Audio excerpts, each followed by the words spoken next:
Hello everyone, welcome to my YouTube channel. Christmas അനുസ്മരണത്തോടനുബന്ധിച്ച് day 8-ൽ ഇന്ന് നമ്മൾ അനുസ്മരിക്കുന്ന ബൈബിൾ വചനം ഇതാണ്. മാത്യു 1:20. മത്തായി 1-ാം അധ്യായം 20-ാം വാക്യം. But after he had considered this, an angel of the Lord appeared to him in a dream and said, Joseph, son of David, don't be afraid to take Mary home as your wife, because what is conceived in her is from the Holy Spirit.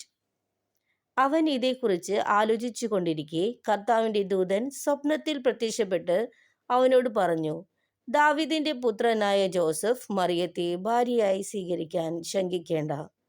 അവൾ ഗർഭം ധരിച്ചിരിക്കുന്നത് പരിശുദ്ധാത്മാവിൽ നിന്നാണ്. Like Joseph, we can follow God even when life takes surprising turns. നമ്മുടെ ജീവിതത്തിൽ ഏതൊരു പ്രതിസന്ധിയിലും ഏതൊരു നല്ല കാര്യങ്ങൾ നടക്കുമ്പോഴും നമുക്ക് ജോസഫിനെ പോലെ നമുക്ക് ദൈവത്തെ അനുകരിക്കാം, നമുക്ക് ദൈവത്തോട് ചേർന്നിരിക്കാം.